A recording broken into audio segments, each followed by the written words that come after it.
여러분, 오늘 아주 불편한 진실 하나를 먼저 여쭤보겠습니다. 무릎에서 소리가 나거나 계단을 오를 때마다 통증이 느껴지시나요? 발목이 저녁마다 붓고 다리가 무겁게 느껴지신다면 그것은 단순한 나이의 문제가 아닐 수 있습니다. 대한관절학회 연구팀이 60세 이상 성인 1,200여 명을 대상으로 분석한 결과 관절 통증과 부종을 호소하는 분들의 공통점이 있었습니다. 바로 체내 콜라겐 수치가 정상 범위의 절반에도 미치지 못한다는 사실이었습니다. 그렇다면 왜 이렇게 많은 분들이 콜라겐 부족 상태에 놓이게 될까요? 콜라겐이라는 단어, 보충제 광고에서 많이 들어보셨죠? 오늘 제가 말씀드리고 싶은 것은 비싼 보충제 이야기가 아닙니다. 우리 몸이 콜라겐을 스스로 만들도록 돕는 방법, 그것도 마트에서 몇백 원이면 살 수 있는 아주 평범한 채소들 이야기입니다. 그런데 채소 이야기를 드리기 전에 우리가 절대 놓쳐서는 안 될 핵심 정보가 있습니다. 많은 분들이 콜라겐이 부족한 이유를 그냥 나이 탓으로만 돌리십니다. 물론 나이도 영향을 미칩니다. 국제관절염 재단에서 발표한 연구에 따르면 40세 이후부터 우리 몸은 매년 약 1%씩 콜라겐을 잃어갑니다. 80세가 되면 25세 때와 비교해서 콜라겐 양이 4배 가까이 줄어드는 셈입니다. 그러니 나이가 들수록 관절이 약해지는 것은 자연스러운 현상이라고 볼 수 있습니다. 하지만 문제는 이게 전부가 아니라는 데 있습니다. 여기에 결정적인 가속 요인이 하나 더 있습니다. 바로 설탕입니다. 어떻게 설명드릴까요? 설탕과 정제 탄수화물을 자주 드시면 혈당이 높은 상태가 지속됩니다. 그러면 혈중의 당 분자가 우리 몸속 콜라겐 섬유에 달라붙기 시작합니다. 이것을 당화 반응, 영어로는 글리케이션이라고 하는데요. 당화된 콜라겐은 마치 녹슨 철사처럼 딱딱하게 굳어버립니다. 굳어버린 콜라겐은 탄력을 잃고 결국 부서지거나 기능을 못하게 됩니다.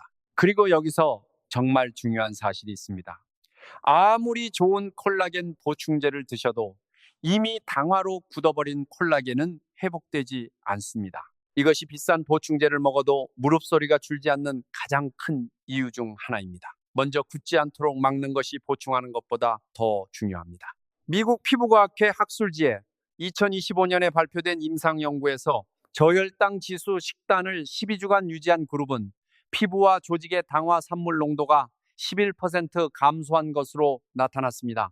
식단 하나가 세포 수준에서 콜라겐 노화 속도를 바꿀 수 있다는 것을 보여주는 연구입니다. 그렇다면 어떻게 해야 할까요? 오늘은 두 가지를 함께 말씀드리겠습니다. 첫째는 우리 몸이 콜라겐을 스스로 재생하도록 돕는 8가지 채소. 둘째는 그 채소들의 효과를 2배로 높이는 생활 습관, 그리고 뼈를 강화하는 자연식품입니다.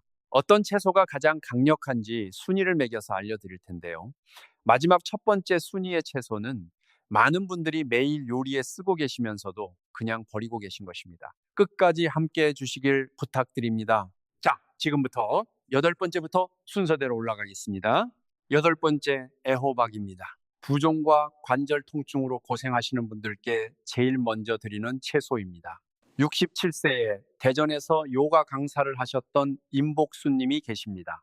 은퇴 후 오전마다 동네 산책을 하셨는데 어느 순간부터 무릎 안쪽에서 무언가 눌리는 느낌이 생겼다고 하셨습니다. 저녁이 되면 발목이 살짝 부어 있고 아침에 일어나면 첫 발을 내딛는 순간 뻣뻣한 느낌이 든다고요. 병원에서 뼈 검사를 해보면 이상이 없다고 하는데 이 증상이 계속된다. 그게 참 답답하셨다고 하셨습니다. 이런 분들께 공통적으로 부족한 영양소가 있습니다. 바로 실리카입니다. 실리카는 우리 몸에서 콜라겐이 제대로 만들어지도록 돕는 미네랄인데요. 쉽게 말씀드리면 벽돌 사이에 시멘트와 같은 역할을 합니다. 벽돌이 아무리 많아도 시멘트가 없으면 집이 무너지듯이 단백질이 충분해도 실리카가 부족하면 콜라겐 섬유가 제대로 연결되지 않습니다. 애호박에는 이 실리카가 채소 중에서도 상당히 높은 수준으로 들어 있습니다. 여기에 더해 비타민 C까지 풍부하게 함유되어 있는데요.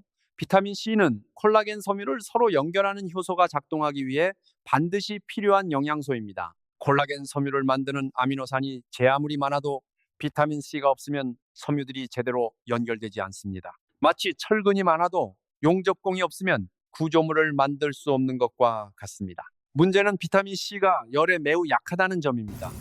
식품 영양학 연구에 따르면 섭씨 100도에서 10분간 가열하면 비타민 C의 절반 이상이 파괴됩니다.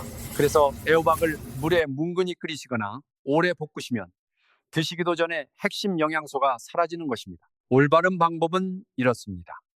애호박을 얇게 썰어 올리브 오일과 소금을 약간 넣고 낮은 온도에서 표면만 살짝 익히시는 겁니다. 내부는 아직 신선함이 남아있는 정도가 가장 좋습니다. 생으로 드시는 것도 매우 좋습니다. 얇게 썰어 레몬즙과 호두를 넣어 샐러드로 드시면 실리카와 비타민 C를 온전히 보존할 수 있습니다. 임복수님도 이 방법으로 애호박을 일주일에 3번 드신 후 2달이 지났을 때 아침 뻣뻣함이 눈에 띄게 줄었다고 하셨습니다. 7번째 비트입니다. 손발이 자주 차가우시거나 저녁만 되면 발가락이 저리고 불편하신 분들, 이 채소를 주목해 주세요. 74세에 경북 안동에서 논농사를 지으시다 최근 아드님 집으로 올라오신 황복래 님입니다. 농사일을 평생 하신 분이라 허리는 오히려 괜찮은데 유독 다리가 문제셨습니다. 저녁 식사 후 거실에서 TV를 보다 보면 종아리가 무거워지고 손자 녀석이 공원 나가자고 하면 그 멀지 않은 거리가 예전보다 훨씬 힘들게 느껴지셨다고요. 60세 이후 몸의 구석구석으로 가는 혈류가 줄어드는 것은 자연스러운 현상입니다. 하지만 이것이 지속되면 다리 조직의 산소와 영양이 부족해지고 콜라겐을 만드는 세포들이 활동을 줄이기 시작합니다. 그 결과 허벅지는 처지고 종아리는 무거워지며 다리 피부가 점점 얇아지면서 작은 혈관들이 겉으로 도드라져 보이기 시작합니다. 비트에는 체내에서 산화질소 생성을 촉진하는 자연 화합물인 질산염이 들어 있습니다. 산화질소는 혈관벽을 이완시켜 혈관을 넓혀주는 역할을 합니다. 마치 좁은 골목길을 넓은 도로로 확장하는 것과 같아서 영양소가 관절과 피부 조직까지 훨씬 원활하게 전달되도록 돕습니다. 영국에서 진행된 연구에서 고령자들이 4주간 비트 주스를 섭취했을 때 종아리 부위의 혈류가 뚜렷하게 개선된 것으로 나타났습니다. 중요한 것은 조리 방법입니다. 시중에 판매되는 식초, 절임, 통조림 비트나 오래 삶은 비트는 핵심 영양소가 거의 남아있지 않습니다. 신선한 비트를 얇게 갈아 감귤류 과일과 함께 생으로 드시거나 껍질째 통으로 낮은 온도에서 포크가 들어갈 정도까지만 구워 드세요. 황복래님은 일주일에 2번 비트 샐러드를 드시기 시작하셨는데 한 달 후 공원 산책거리가 늘었고 저녁에 종아리가 무거운 느낌이 많이 줄었다고 기뻐하셨습니다. 6번째, 당근입니다. 잠깐. 당근은 이미 잘 드시고 계신 분들이 많으실 거예요. 그런데 혹시 이런 경험 있으세요? 당근을 꾸준히 먹는데 피부는 여전히 건조하고 무릎은 계속 아프다고요. 그렇다면 당근을 올바른 방법으로 드시지 않고 계실 가능성이 큽니다. 당근에는 베타카로틴이 풍부합니다. 이것이 체내에서 비타민 A로 바뀌는데 비타민 A는 콜라겐을 만드는 세포의 활동을 조절합니다. 비타민 A가 부족하면 이 세포들의 기능이 점점 떨어지고 결국 활동을 멈추게 됩니다. 그 결과 피부는 얇아지고 관절은 약해지며 다리 근육이 점점 위축됩니다. 그런데 결정적인 문제가 있습니다. 베타카로틴은 지방과 함께 드셔야 흡수가 됩니다. 기름 없이 그냥 생으로 드시거나 물에 삶아서 드시면 체내 흡수율이 매우 낮습니다. 네덜란드 와게닝은 대학교 연구팀이 확인한 바에 따르면 올리브 오일이나 아보카도 오일을 작은 술 하나만 추가해도 베타카로틴 흡수율이 5배에서 6배까지 올라갑니다. 단 한 숟가락의 차이입니다. 그리고 당근 껍질을 벗기지 마세요. 대부분의 영양소가 껍질 바로 아래에 있습니다. 당근을 잘 씻어 껍질째로 올리브 오일에 살짝 구워 드시거나 생으로 갈아 참기름 몇 방울과 레몬즙을 넣어 드시면 효과가 훨씬 높아집니다. 또 당근에는 팔카리놀이라는 자연 화합물이 들어있어 혈액순환이 나빠져 생기는 다리 통증 완화에도 도움을 줄 수 있습니다. 다섯 번째, 적양배추입니다. 냉장고에 이미 있는 분들도 계실 겁니다. 그냥 보라색이 예뻐서 사두셨거나 한번 드셔보고 일반 양배추랑 비슷하다고 느끼셨을 수 있습니다. 하지만 적양배추 안에는 보라색을 만드는 안토시아닌이 들어 있습니다. 이것이 혈관벽을 직접 강화하는 역할을 합니다.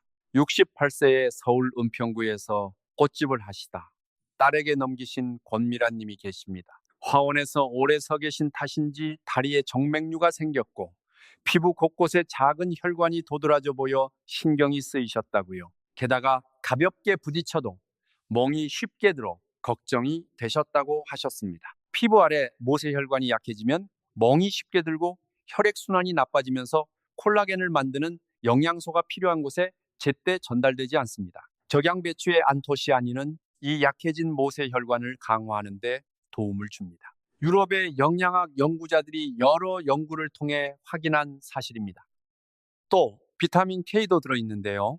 비타민 K는 칼슘이 혈관벽에 쌓이지 않고 뼈로 이동하도록 돕는 조절 역할을 합니다. 칼슘이 작은 혈관벽에 쌓이면 혈류가 원활하지 않게 되고 발목이 보라색으로 변하거나 발가락이 저리는 증상이 나타날 수 있습니다. 또 적양배추에는 일반 양배추보다 훨씬 많은 폴리페놀이 들어있어 피부에 콜라겐을 분해하는 효소를 억제하는 능력이 있습니다. 콜라겐을 생성할 뿐만 아니라 분해로부터 보호하는 역할도 하는 것입니다. 가장 중요한 점은 너무 오래 익히지 않는 것입니다. 오래 끓이면 안토시아닌이 거의 사라집니다. 얇게 썰어 사과 식초와 꿀 약간을 넣어 생으로 드시거나 레몬즙 몇 방울을 넣어 아주 살짝만 찌세요. 권미란님은 이 방법으로 2달간 드신 후 다리 피부의 혈관이 조금 옅어지고 멍이 예전보다 훨씬 덜 든다고 기뻐하셨습니다. 네 번째, 방울양배추입니다. 혹시 마트 채소 코너에서 엄지손가락 크기의 작은 양배추 같은 채소를 보신 적 있으세요? 이름은 방울양배추, 영어로는 불셀 스프라우트라고도 합니다. 많은 분들이 지나쳐 가십니다. 그런데 솔직히 말씀드리면 이 작은 채소가 지금 소개드리는 8가지 중에서 과학적으로 가장 놀라운 성분을 가지고 있습니다. 방울양배추에는 설포라판이라는 성분이 들어 있습니다. 과학자들이 연구해서 확인한 내용을 쉽게 설명해 드리면 설포라판은 우리 몸 세포 안에 있는 재생 스위치를 켜는 것과 같은 역할을 합니다. 이미 낡고 쇠퇴하기 시작한 연골 세포에게 다시 활동하라는 신호를 보내는 것입니다. 이것은 단순한 이론이 아닙니다. 미국 국립의학도서관에 등재된 임상연구에서 방울양배추를 포함한 십자화과 채소를 꾸준히 섭취한 60세 이상 성인은 10주 후 다리 근력과 관절 유연성이 약 38% 향상된 것으로 나타났습니다. 이전에 무릎이 약해지거나 균형 감각이 나빠진 분들에게서 더욱 뚜렷한 결과가 나왔습니다. 그런데 이 채소를 태울 때까지 굽거나 물에 오래 삶으면 설포라판이 완전히 파괴됩니다. 딱 5분 초록빛이 선명하게 유지되는 상태까지만 쪄서 드시거나 반으로 잘라 올리브유와 레몬즙을 뿌려 낮은 온도에서 가볍게 구워 드시면 됩니다. 또는 잘게 썰어 당근과 사과와 함께 샐러드로 드시는 것이 영양을 가장 잘 보존하는 방법입니다. 세 번째, 시금치입니다. 여러분, 시금치는 이미 아실 텐데요. 시금치가 관절 건강에 이렇게 중요한 이유를 아시는 분은 생각보다 많지 않습니다. 오늘 꼭 알아가셨으면 합니다. 77세에 경남 창원에서 혼자 사시는 문덕수님 이야기를 드릴게요. 아이들이 자주 올 수 없어서 혼자 식사를 준비하시는데 한두 달 사이에 유독 종아리에 쥐가 잘 난다고 하셨습니다. 밤에 자다가 갑자기 종아리가 당겨서 잠에서 깰 때는 정말 힘드셨다고요. 낮에도 다리가 팽팽하고 계단을 내려올 때 발목이 시리고 묵직하게 느껴지셨다고 하셨습니다. 이런 증상은 마그네슘이 부족한 신호일 수 있습니다. 마그네슘은 근육을 이완시키고 염증을 억제하는 미네랄인데요. 이것이 부족하면 근육이 제대로 풀리지 않고 쉽게 경련이 일어납니다. 시금치에는 마그네슘이 채소 중에서도 비교적 풍부하게 들어 있습니다. 거기에 더해 루테인도 함유되어 있는데, 루테인은 보통 눈 건강으로만 알려져 있지만 피부와 결합 조직에서 콜라겐이 분해되는 속도를 늦추는 효과도 있습니다. 콜라겐이 너무 빠르게 감소하면 피부가 주름지고 처질 뿐만 아니라 운동 능력도 떨어집니다. 다리가 뻣뻣해지고 관절이 덜 유연해지는 것도 이 때문입니다. 또 엽산도 들어있어 세포 수준에서 조직 재생을 돕습니다. 엽산이 부족하면 손상된 콜라겐을 제때 교체할 수 없게 되고 피부는 점점 얇아지며 회복도 늦어집니다. 문덕수님께 주 4번 시금치를 드시도록 권했습니다. 방법은 이렇습니다. 아침에 오렌지나 귤 1개와 함께 시금치를 생으로 드시거나 살짝 숨이 죽을 정도로만 쪄서 레몬즙과 참기름을 곁들이세요. 물에 오래 삶으면 마그네슘이 물에 빠져나갑니다. 이 점이 매우 중요합니다. 또 끓는 기름에 오래 볶아도 마찬가지입니다. 살짝만 익히거나 생으로 드시는 것이 가장 좋습니다. 2달 후 문덕수님은 밤에 쥐가 나는 횟수가 절반 이하로 줄었다고 하셨습니다. 두 번째, 로마네스코입니다. 처음 들으시는 분들도 계실 거예요. 마트 채소 코너에서 초록빛 원뿔 모양이 나선형으로 배열된 아주 독특하게 생긴 채소입니다. 브로콜리와 콜리플라워의 사촌쯤 되는데요. 그것들보다 글루코시놀레이트 함량이 훨씬 높습니다. 이 성분이 왜 중요하냐면 간과 연결되어 있습니다. 나이가 들수록 간에 부담이 쌓이기 쉬운데요. 간이 과부하 상태가 되면 몸은 더 많은 염증 물질을 만들어냅니다. 이 염증 물질들이 조용히 관절과 피부의 콜라겐을 파괴합니다. 이것이 관절 경직, 피부 처짐, 종아리 부종으로 이어지는 경로입니다. 글루코시놀레이트는 간의 해독 과정을 도와서 이 염증 물질을 줄여주는 역할을 합니다. 또 밤에 자는 동안 세포 재생이 활발하게 이루어지는데 로마네스코의 성분이 이 수면 중 콜라겐 합성을 촉진하는 데 도움을 준다고 알려져 있습니다. 간이 깨끗하게 기능할수록 몸이 밤 동안의 회복 과정에 더 많은 에너지를 쓸 수 있기 때문입니다. 여기에 비타민 K와 아연도 들어있어 관절 연골 형성에 직접 기여합니다. 조리할 때는 작은 송이로 나눠 올리브 오일과 레몬즙을 뿌리고 낮은 온도에서 살짝만 구워 드세요. 강황가루를 약간 더하면 항염 효과가 더 높아집니다. 많은 분들이 일주일에 3번 드시기 시작한 후 단 2주 만에 무릎 압박감이 줄어들고 저녁에 다리가 덜 붓는 변화를 경험했다고 하셨습니다. 이제 드디어 첫 번째입니다. 오늘 소개드린 8가지 채소 중 콜라겐 재생에 가장 강력한 채소. 많은 분들이 접시 위에 올려두고 그냥 치워버리는 그것입니다. 바로 파슬리입니다. 잠깐 정말이에요. 그 작고 초록색인 파슬리가요 하실 수 있습니다. 30년 이상 영양과 관절 건강을 연구해온 전문가들도 이 채소를 매우 높이 평가합니다. 파슬리 100g에 들어있는 비타민 C는 오렌지의 2배가 넘습니다. 케일보다도 높습니다. 슈퍼푸드라고 홍보되는 것들보다 더 많습니다. 비타민 C가 왜 중요한지 아까 말씀드렸지요.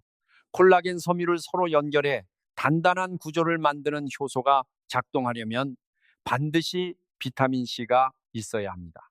비타민 C가 없으면 아무리 단백질을 잘 드셔도 콜라겐이 제대로 완성되지 않습니다. 게다가 파슬리에는 클로로필, 즉 엽록소가 풍부합니다. 엽록소는 혈액의 산소 운반 능력을 개선하는 데 도움을 줍니다. 산소 공급이 잘 되면 관절과 다리 조직의 회복 속도가 빨라지고 부종이 줄어드는 것을 느끼실 수 있습니다. 또 파슬리는 천연이뇨 작용도 합니다. 저녁마다 발목이 붓는 이유 중 하나는 체내 수분이 적절히 배출되지 않기 때문인데 파슬리가 이 과정을 도와줍니다. 사용 방법은 이것보다 간단할 수 없습니다. 한 줌을 잘게 썰어 매일 드시는 샐러드, 된장국, 나물 무침에 뿌려 드세요. 따로 요리할 필요가 없습니다. 한 가지 중요한 것은 절대 오래 가열하지 않는 것입니다. 파슬리 비타민 C는 열에 매우 민감합니다. 생으로 마지막에 뿌려 드시는 것이 가장 좋습니다. 비용은 거의 들지 않습니다. 그리고 만약 매일 파슬리를 잘게 썰어 드시는 습관 하나를 만들어 두신다면 몇 주 안에 다리 부종이 줄고 피부가 탄탄해지는 것을 느끼실 수 있습니다. 자, 8가지를 모두 말씀드렸습니다. 잠시 정리해 드릴게요. 8번째 애호박은 실리카와 비타민 C로 콜라겐 섬유를 연결합니다. 7번째 비트는 혈관을 넓혀 영양을 관절까지 전달합니다. 6번째 당근은 지방과 함께 드셔야 효과가 있습니다. 5번째 적양배추는 모세혈관을 강화합니다. 4번째 방울양배추는 세포 재생 스위치를 끕니다. 3번째 시금치는 마그네슘으로 근육 경련을 줄입니다. 2번째 로마네스코는 간 해독을 통해 콜라겐 파괴를 막습니다. 그리고 1번째 파슬리는 매일 뿌려 드시기만 하면 됩니다. 이 채소들이 효과를 내려면 좋은 재료를 넣어줘야 요리가 완성되는 것처럼 함께 갖춰야 할 조건들이 있습니다. 지금부터 3가지 습관을 말씀드릴 텐데 이 중 3번째 습관은 여러분이 주무시는 동안 자동으로 이루어집니다. 1번째 습관, 콜라겐의 가장 큰 적을 피하십시오. 앞에서 설탕과 당화 반응 이야기를 드렸지요. 당화 반응으로 굳어버린 콜라겐은 어떤 보충제로도 돌아오지 않습니다. 그래서 만들어지는 속도만큼 파괴되는 속도를 늦추는 것이 매우 중요합니다. 2025년에 발표된 연구에서 저혈당 지수 식단을 12주 유지한 그룹은 조직 내 당화 산물 농도가 11% 감소했습니다. 식단 선택 하나로 세포 수준의 노화 속도를 바꿀 수 있다는 것입니다. 정제 설탕, 흰빵, 달달한 과자, 청량 음료를 줄이는 것이 가장 효과 있는 투자입니다. 대신 오늘 말씀드린 채소들을 식탁에 올리세요. 2가지를 동시에 하실 때 효과가 훨씬 커집니다. 2번째 습관, 우리 몸에 맞는 방식으로 움직이십시오. 많은 분들이 관절이 아프니까 쉬어야 한다고 생각하십니다. 그것은 반은 맞고 반은 틀립니다. 무리하게 움직이는 것은 당연히 좋지 않습니다. 하지만 너무 안 움직이는 것도 문제입니다. 우리 몸이 움직일 때 관절과 연골에 가해지는 적절한 압력이 콜라겐을 만드는 세포를 깨우는 생물학적 신호가 됩니다. 이 신호가 없으면 세포는 점점 잠들기 시작하고 콜라겐은 만들어지는 양보다 더 빠르게 줄어듭니다. 오래 앉아 있는 것은 콜라겐을 조용히 소모시키는 가장 위험한 습관 중 하나입니다.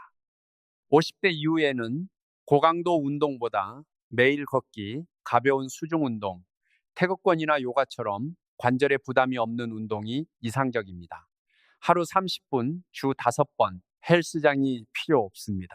아파트 주변 공원에서 아침 산책으로도 충분합니다.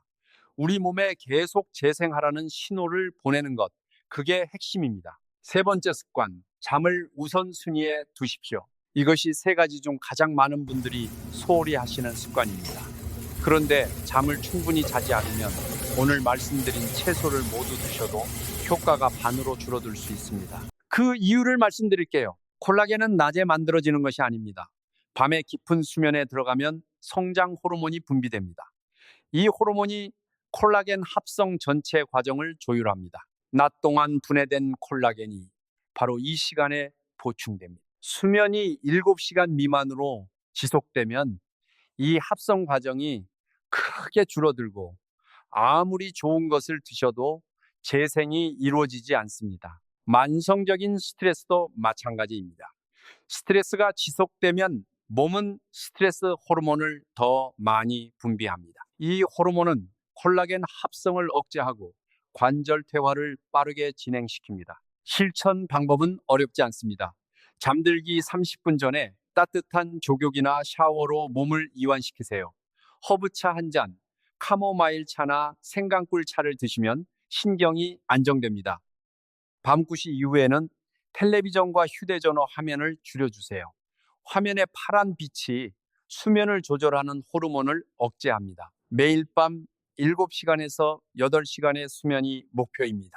이것은 사치가 아니라 우리 몸이 매일 밤 하려는 재생 작업을 완수하기 위한 최소한의 조건입니다. 이 세 가지 습관과 함께 지금 말씀드릴 자연식품을 더하시면 뼈 칼슘까지 챙기실 수 있습니다. 뼈를 근본부터 강화하고 관절을 돕는 자연식품 세 가지를 말씀드리겠습니다. 비싼 것이 없습니다. 우리 주변 어디서나 구할 수 있는 것들입니다. 첫 번째, 볶은 참깨입니다. 비빔밥에 나물에 매일 뿌려 드시는 분들 많으시죠? 그런데 그냥 뿌리시는 것과 제대로 드시는 것은 다릅니다. 참깨에는 칼슘이 들어있는데요. 우유와 비교해도 부족하지 않을 만큼 들어있습니다. 마그네슘과 인도 함께 있어 칼슘이 뼈에 잘 흡수되도록 돕습니다. 또 참깨에 들어있는 불포화 지방산은 관절 주변 신경의 염증을 줄여 아침마다 느끼시는 은은한 통증을 완화하는 데 도움을 줍니다. 관절에서 소리가 나시는 분들에게 특히 권합니다. 관절 안에 윤활액이 줄어드는 것이 그 소리의 원인인 경우가 많은데요. 참깨의 성분이 이 윤활액 유지에 도움을 준다는 연구 결과가 있습니다. 관절 연골의 50%가 콜라겐으로 이루어져 있는데 참깨에 들어있는 아연이 이 콜라겐 합성에 직접 관여합니다. 올바른 방법은 이렇습니다. 참깨를 약한 불에서 고르게 저으시면서 탁탁 튀는 소리가 날 때까지 볶아주세요. 이 정도가 가장 영양 흡수가 잘 되는 상태입니다. 생 참깨는 일부 분들에게 소화 불편을 일으킬 수 있습니다. 볶은 뒤에는 으깨거나 곱게 갈아서 따뜻한 우유 한 잔에 섞어 드시면 두 가지 칼슘 공급원이 서로 보완되어 효과가 더 좋습니다. 매일 한 큰 숟가락, 참 간단하죠. 단 몇 주 뒤 무릎에서 분명한 차이를 느끼실 수 있습니다. 두 번째, 호두입니다. 호두를 뇌의 음식이라고 부르는 것은 다 아실 텐데요. 오늘은 관절과 신경에 미치는 효과를 말씀드릴게요. 호두에는 오메가3 지방산이 풍부합니다. 오메가3는 우리 몸에서 스스로 만들 수 없어 반드시 음식으로 드셔야 하는 성분인데요. 만성 염증을 억제하는 데 중요한 역할을 합니다. 바로 이 지속적인 염증이 관절 통증과 신경 자극의 원인이 됩니다. 오메가3가 충분히 공급되면 아침에 일어나자마자 느끼는 뻣뻣함, 오래 앉아있다 일어날 때의 통증이 점점 줄어드는 것을 느끼실 수 있습니다. 발가락이나 손가락이 자주 저리신 분들도 주목해 주세요. 호두는 신경을 보호하는 미엘린이라는 층의 회복을 돕습니다. 이 보호층이 회복되면 신경 신호 전달이 안정되면서 저림 증상이 줄어드는 경향이 있습니다. 또 호두에는 칼슘, 마그네슘, 아연, 구리가 함께 들어있어 뼈 밀도를 유지하고 관절 연골을 보호하는 데도 도움을 줍니다. 실천 방법은 간단합니다. 잠들기 전에 호두 2알을 작은 그릇에 물을 담아 두세요. 다음 날 아침에 꺼내 충분히 씹어 드시고 따뜻한 우유 한 잔과 함께 하시면 됩니다. 밤새 물에 담가두는 과정이 견과류 속 자연 효소를 활성화시켜 영양 흡수율을 높여줍니다. 하루는 참깨, 다음 날은 호두. 이렇게 번갈아 드시면 다양한 영양소를 균형 있게 섭취하실 수 있습니다. 세 번째, 볶은 콩입니다. 너무 평범해서 효과가 있을까 싶으시죠? 그런데 콩에는 식물성 칼슘, 이소플라본, 고품질 단백질이 함께 들어 있습니다. 이소플라본은 일본과 유럽의 여러 연구에서 골밀도를 지원하는 효과가 확인된 자연 화합물인데 특히 폐경 이후 여성에게 매우 중요합니다. 이 시기가 뼈 손실 속도가 가장 빠르게 일어나는 시기이기 때문입니다. 안정적인 식물성 칼슘이 꾸준히 공급되면 시간이 지나면서 뼈 약화와 만성 관절 통증의 위험이 줄어듭니다. 또 콩의 단백질은 근육 손실을 늦추는 데 중요한 역할을 합니다. 나이가 들수록 근육량이 줄어들면 관절에 가해지는 부담이 커지고 이것이 통증과 염증을 악화시키는 요인이 됩니다. 콩을 꾸준히 드시면 뼈만이 아니라 근육과 관절을 동시에 보호하는 효과가 있습니다. 그리고 콩은 혈당 지수가 매우 낮습니다. 앞에서 설탕이 콜라겐을 파괴한다고 말씀드렸는데 혈당이 오르내리는 것을 안정시켜주는 식품이 필요합니다. 콩이 바로 그 역할을 합니다. 혈당이 안정되면 전신의 염증 반응이 줄어들고 이것이 관절 통증 완화로도 이어집니다. 오후에 살짝 배고프실 때 일반 과자 대신 볶은 콩 2큰 숟가락을 드셔보세요. 혈당 걱정이 없는 분들은 야자당을 조금 곁들이셔도 됩니다. 당뇨가 있으시거나 혈당을 관리하고 계신 분들은 아무것도 첨가하지 않은 볶은 콩만으로도 충분합니다. 콩을 씹기 불편하신 분들은 따뜻한 차에 넣어 조금 불린 후 드시면 소화가 훨씬 쉬워집니다. 자, 오늘 알려드린 내용을 마무리하며 다시 한번 정리해 드리겠습니다. 오늘 우리가 함께 알아본 핵심은 이것입니다. 관절과 다리가 아픈 것은 단순히 나이 탓만이 아닙니다. 콜라겐이 빠져나가는 데는 두 가지 주요 원인이 있습니다. 하나는 세월에 따른 자연 감소, 또 하나는 설탕과 정제 탄수화물이 만드는 당화 반응입니다. 이 당화로 굳어버린 콜라겐은 어떤 보충제로도 되돌릴 수 없습니다. 그래서 올바른 식품으로 재생을 도우면서 동시에 파괴를 막는 것이 함께 이루어져야 합니다. 콜라겐 재생을 돕는 8가지 채소, 파슬리, 로마네스코, 시금치, 방울양배추, 적양배추, 당근, 비트, 애호박, 그리고 뼈를 강화하는 볶은 참깨, 호두, 볶은 콩. 오늘 소개드린 이 11가지는 모두 마트에서 쉽게 구할 수 있고 가격도 부담이 없는 것들입니다. 여기에 3가지 습관을 더하세요. 정제 설탕과 흰 빵을 줄이는 것, 매일 30분 걷는 것, 그리고 밤에 7시간에서 8시간 충분히 잠을 자는 것입니다. 이 3가지가 오늘 말씀드린 채소들의 효과를 2~3배 높여줍니다. 모든 것을 한꺼번에 바꾸실 필요는 없습니다. 내일 아침 식사에 파슬리 한 줌을 잘게 썰어 뿌리는 것부터 시작하세요. 그것 하나만 해도 됩니다. 우리 몸은 아주 작은 변화도 알아챕니다. 한 주가 지나면 또 하나를 추가하세요. 그렇게 조금씩 우리 몸이 스스로 회복하는 조건을 만들어 드리는 겁니다. 오늘 영상이 여러분과 우리 가족의 건강에 조금이라도 보탬이 되었으면 합니다. 손주들 손잡고 공원을 걷고 계단을 거뜬히 오르는 그날까지 우리 함께 건강을 지켜나가시길 바랍니다. 영상이 도움이 되셨다면 좋아요와 구독으로 응원해 주세요. 건강한 노후를 꿈꾸시는 분들에게 이 영상을 공유해 주시면 더 많은 분들께 전달됩니다. 댓글에 오늘 가장 기억에 남는 채소 이름을 남겨주시면 우리 모두가 서로에게 좋은 자극이 될 것입니다. 오늘도 함께 해주셔서 감사합니다. 우리 모두 건강한 내일을 향해 한 걸음씩 나아가시길 바랍니다. 그런데 오늘 말씀드린 것 중에서 추가로 꼭 알고 계셔야 할 것이 있습니다. 많은 분들이 자주 하시는 오해 하나를 짚어드리겠습니다. 콜라겐 보충제를 드시면 그것이 그대로 관절에 가는 것이 아니냐고 생각하시는 분들이 계십니다. 그런데 실제로는 그렇지 않습니다. 우리가 음식으로 섭취한 단백질은 소화 과정에서 작은 아미노산으로 분해됩니다. 그 아미노산이 혈액을 타고 이동한 후 우리 몸의 여러 조직에서 다시 콜라겐을 조립합니다. 이때 비타민 C와 아연, 구리가 반드시 있어야 합니다. 마치 레고 블록이 있어도 설명서 없이는 집을 만들 수 없는 것처럼 재료만 있다고 되는 것이 아닙니다. 오늘 소개드린 채소들이 바로 그 설명서 역할을 합니다. 애호박과 파슬리의 비타민 C, 당근의 베타카로틴, 시금치의 마그네슘, 호박씨와 참깨의 아연과 구리, 이것들이 우리 몸이 콜라겐을 제대로 조립하도록 안내하는 역할을 하는 것입니다. 또 한 가지 중요한 것이 있습니다.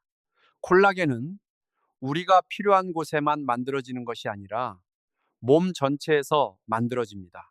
그래서 어느 한 가지 음식이 무릎에만 좋다거나 피부에만 좋다는 것은 사실이 아닙니다.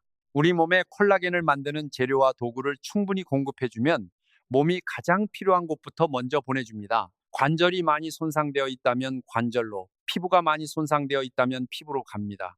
그러니 어느 한 곳만 위해서가 아니라 전체 건강을 위해 꾸준히 드시는 것이 가장 중요합니다. 그리고 한 가지 더 오늘 소개드린 채소들을 드실 때 가장 큰 실수를 피하셨으면 합니다. 바로 한꺼번에 너무 많이 드시는 것입니다. 예를 들어 오늘 알게 되었다고 해서 내일부터 파슬리를 한 다발씩, 시금치를 한 봉지씩 드시면 오히려 소화에 부담이 생길 수 있습니다. 또 갑자기 식단을 크게 바꾸면 며칠 못 가서 지치게 됩니다. 가장 좋은 방법은 오늘 말씀드린 8가지 채소 중에서 두세 가지를 골라 일주일에 3번에서 4번 꾸준히 드시는 것입니다. 한 달 후에 또 다른 채소를 추가하고 2달 후에 또 추가하고 이렇게 천천히 식단에 녹여 나가시면 됩니다. 습관이 만들어지는 데는 시간이 걸리지만 한 번 자리를 잡으면 오래 갑니다. 우리 세대는 어려운 시절을 이겨낸 분들입니다. 어떤 상황에서도 포기하지 않고 자식들을 키워내셨고 지금 이 자리에 계십니다. 몸 관리도 마찬가지입니다. 한 번에 다 바꾸지 않아도 됩니다. 오늘 파슬리 한 줌, 내일 당근 하나, 모레 시금치 한 줌. 이 작은 선택들이 쌓이면 몇 달 후 우리 몸은 달라집니다. 여러분의 건강한 내일을 위해 우리 함께 오늘부터 한 걸음씩 시작해 보시길 바랍니다. 여러분, 여기서 한 가지 더 말씀드리고 싶은 것이 있습니다. 오늘 소개드린 채소들과 식품들이 각각 어떤 역할을 하는지를 이해하시면 더 효과적으로 활용하실 수 있습니다. 우리 몸에서 콜라겐이 만들어지는 과정은 아주 복잡한 팀워크와 같습니다. 각자 다른 역할을 하는 선수들이 모여야 비로소 완성되는 것입니다. 비타민 C는 감독 역할을 합니다. 없으면 경기 자체가 시작되지 않습니다. 아연과 구리는 실질적인 공사를 담당하는 작업자와 같습니다. 마그네슘은 경기장 바닥을 정비하는 역할, 즉 염증을 줄이고 근육을 이완시켜 콜라겐이 제 위치에 자리 잡도록 돕습니다. 베타카로틴은 작업자들이 잘 일할 수 있도록 조명을 켜주는 역할입니다. 그래서 하나만 드시는 것보다 여러 채소를 골고루 드시는 것이 훨씬 효과적입니다. 그리고 지금까지 말씀드린 채소들이 효과를 발휘하려면 한 가지 전제 조건이 있습니다.